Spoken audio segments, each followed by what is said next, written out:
Hey there, and welcome back to Start Adventuring, a channel that aims to empower young role players to break down their barriers and just start adventuring. I'm Baxter. And I'm Ben. And this is our very first week in review video, which is another video type that we'll be uploading to the channel every Wednesday. This is really going to be a place for us to kind of talk back to the community about the videos that we put up this week. We're going to focus on two major areas in these videos. What's going on with the channel.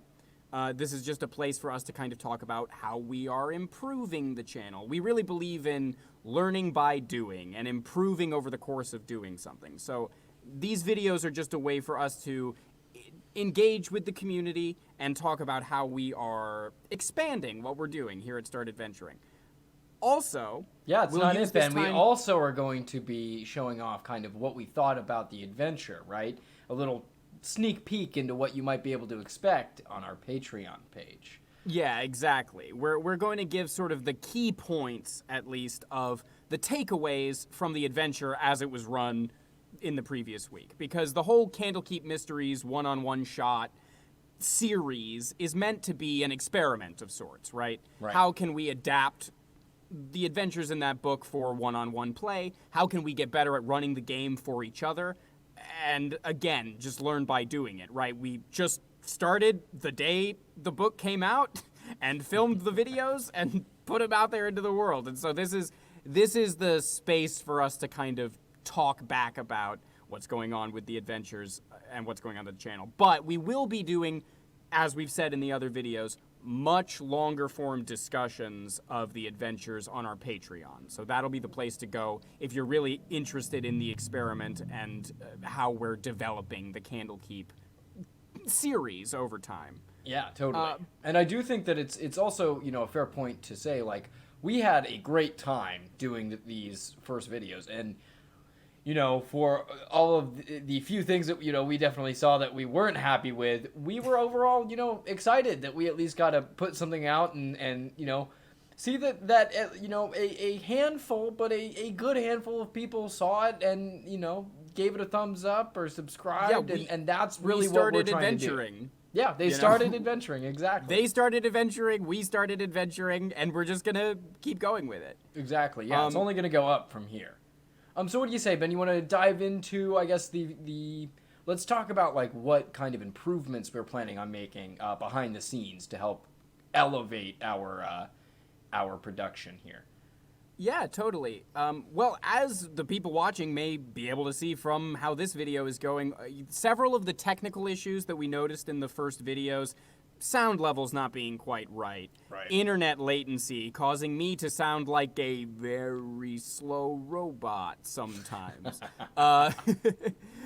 Lighting situations. We're working constantly to improve the production with the means that we have. Yeah, right? No, totally. And even on that note, the lighting, I still look like a ghost.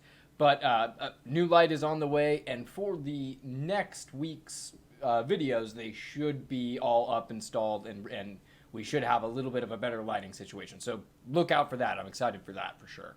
And keep in mind, if you like me and you like my brother Baxter and you like what we're doing here at the channel, subscribing on Patreon is a great way to give us more ability to make improvements to the actual videos that are coming out. You can directly contribute to this process of growing over time.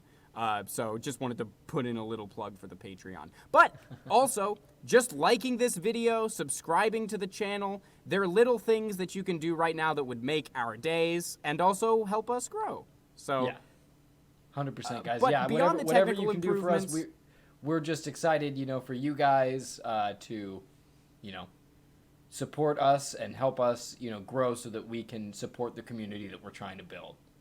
Yeah. And also, these videos, these week in review videos, are going to be a place where Baxter and I eventually hope to bring up some comments from people in the community, talk about things that issues that are raised by viewers or things like that. So let us know in the comments down below what you thought of the first week of videos, what technical issues were most glaring to you. Yeah, totally. We want to know. Yell them out. Obviously, I mean, the one that stood out to me, and I'm sure to everyone watching, was the audio where the theme came in and it was very loud, and then it cut to us, and we were church mice. It was almost comical, but again, I think it really what it really highlights, as I think you pointed out, is that it just we're only going to improve, right? And so the idea behind it is, sure, that was just an unfortunate snag that what is now part of the Start Adventuring history, and going forward, it's going to be better. I'm Ben. And I'm Ben, but they didn't even It'll hear forever be my introduction to Start Adventuring. it. Right? But seriously, like the point still stands that at the end of the day, it's all part of the process, and it's okay not to put out perfection the first time, and what we're really Just looking like for, it's okay to run D&D that isn't perfection. We Exactly. sure as heck don't do it. No. we're just And that's looking to the have point. a good time, and that is the point. So, guys, really, in terms of, the content that we're putting out, please engage with us. We want to hear from you. We want to be able to, facilitate what the community wants in terms of, how we produce. So, let us know. We're excited to engage. Yeah. Moving past that and toward Candlekeep, we've got the second adventure coming up, and Baxter is going to be DMing. I don't know if it was clear from the original videos, but we will be switching every single week. So Baxter will DM for me for the second adventure, and I'll DM for him in the third adventure, and so on. But I already have my character rolled. I'm pretty excited about it. You'll see the Session 0 video, just like you saw last week with Jacques. And we've got a whole new adventure. But let's look at the joy of extra-dimensional spaces. Based on our discussions, Baxter, in the Patreon video, and also just offline over the course of the last several days, talking about how we're prepping for the second adventure. I mean, it's obviously going to be very different having more time to prep. For me as the DM, I feel like I was running the adventure very close to how it's written in the book. Yeah. And with future adventures, I probably won't do that as much, because one-on-one D&D, no matter how you slice it, it requires a little bit more direct action, Right. in my opinion. No, I don't totally. know if you... So, there'll definitely be more rewriting of adventures, not full rewrites, but streamlining and... how would you describe how you're preparing the second adventure? So it's what things, I am a very new DM. I am DMing my first campaign with actually Ben, my girlfriend, and his girlfriend. And that campaign, I'm using Icewind Dale, which I'm sure if you are a long-term time DM and you hear that, you're like, oh gosh, a new DM trying to pick that module up. Good luck, buddy. And I totally hear that. And I was, when I first got it, it was a lot to take in. But without giving any spoilers, because we have not finished the campaign, I will say... No, not even close. Yeah, what I will say is, the thing that I learned from that, how I've taken that into our home game, as well as how I'm kind of tailoring this second one, is you kind of have to look at the adventure and say, this is what I like, this is what I don't like. What if I, how could I maybe merge these two things together? Could I maybe just forget this altogether? Can I find a way to circumvent this one part? I mean, you just got to kind of get creative with it, right? And at the end of the day, I mean, if it's not, if you feel like, well, is it even the same adventure? The answer is absolutely, because you used the Candlekeep Mysteries Chapter 2 as your source material. Inspired by the written adventure. Right. It's always meant to be inspiration. Right. And because that's it'll sort of the never lesson. play exactly as the book is written, just by service of the players. And in one-on-one, it's a little bit more narratively driven, but in, especially if you guys are in groups of 3 or 4 people that are playing, you'll see it's the narrative really starts to kind of change and develop in very unique ways. And that's one of the best parts of D&D. What would you say about the lessons from the session 0 for this adventure? Oh, for sure. I mean, just from a production standpoint, more time invested in explaining things. Again, guys, comment below. Like, do you guys want us maybe to create the mini and create the character sheet live on that video, or do you like having it already preset there? That would, definitely help in making it a little bit of a longer and perhaps more engaging experience. But the question still just has to stand whether or not that's something you guys are interested in. Right. I also think we should spend more time on the characters themselves in the session 0. Oh, 100%. But I'd be interested to know from you guys watching whether you want more of the creation or you want more of the sort of cooperative discussion of bringing the character into the adventure. What about the session 0 works for you guys and what doesn't? Because we're trying to sort of iron out the structure for our session 0 videos, so that we can get the most out of that time and so that you guys can get the most out of those videos before you go in to watch the adventures. So for sure, comment down below what you think of the session 0s, what you'd like to see different about them. For me, and we talked about this some in the Patreon video, I think I could have done more to highlight your character. Like, Jacques had one very specific major trait, which was his love for Candlekeep, and I feel like that wasn't super well elevated by the way that I ran the adventure, which is fine. I think it's because my focus was so much on the adventure as written. But Right. I'm interested to know what you think. Do you think that Jacques was well explored in the adventure? Do you think that's I think it's more the way that you played him? What do you Yeah, think it's a about little of that? both, right? Because the way that I see it is, I don't think it's never really a great idea. I mean, you can do it. You can have a character that's kind of this one note, one major trait, and it can be kind of fun. But tend to be especially in one shots, and especially one shots that you are just watching, opposed to one shots that you are playing. It's probably not super fun and engaging. So I think part of it comes down to the character development. And then another part, though, to your point, I think that it would have been a different story, and perhaps it could have been developed in the moment and in the game, if it were something more like where he was in Candlekeep more, opposed to the mansion.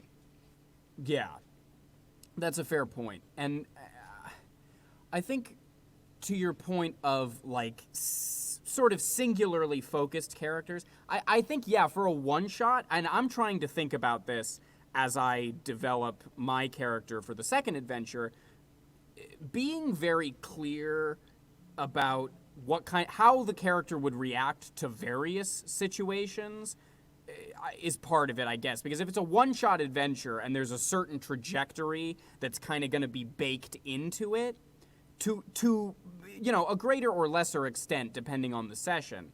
But I think over time, seeing a one-note character change is interesting. Right. But in a single session, it's got to be very clear. Right. You know what I mean? So I think in the session 0, I could have done more. That can happen. Yeah, and I think I could have done more to clarify Jacques in this context so that I could have prepped better to give you opportunities to really explore and bring out more of that character. Right. Because as it stood, any character really could have been walking around that mansion. You know what I mean? Yes, totally agreed.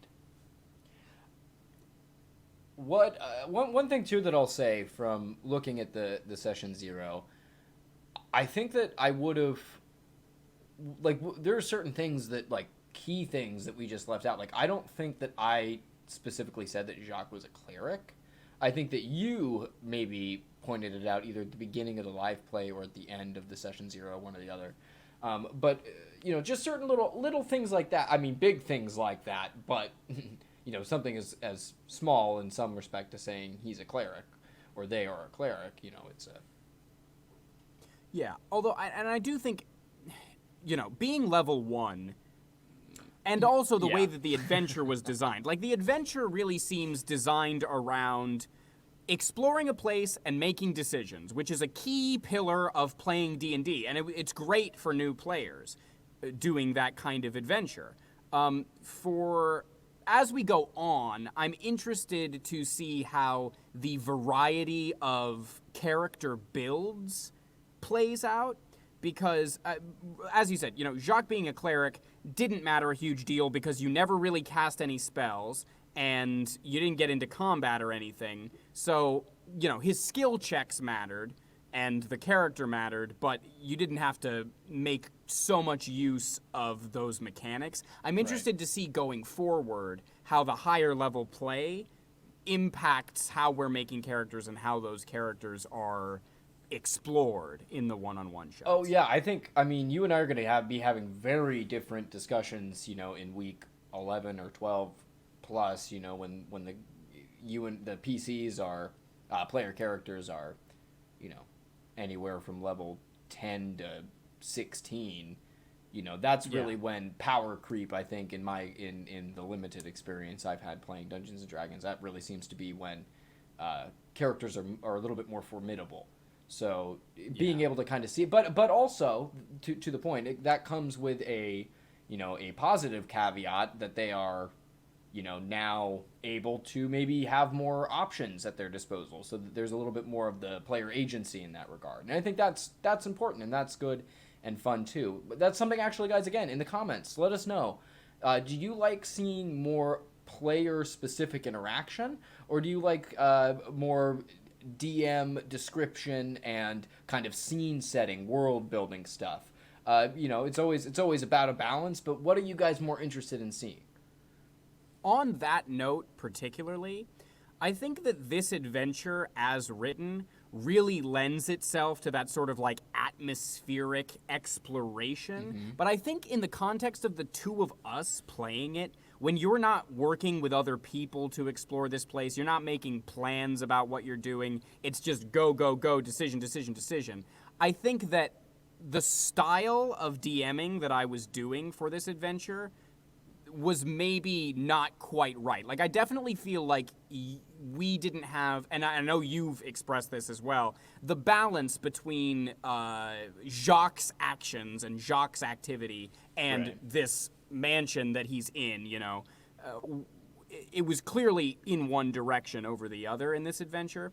And I think that's good for low-level play, and I think it's good for new players. But for a one-on-one session, and with the two of us who have played together much more, it's definitely something to consider. If you're going to run this yourself, think about how many players you have and what their level of experience with just sort of classic poking around a dungeon in Dungeons & Dragons is. Because it's a great adventure for learning about exploring places, making decisions, hunting for things, piecing things together.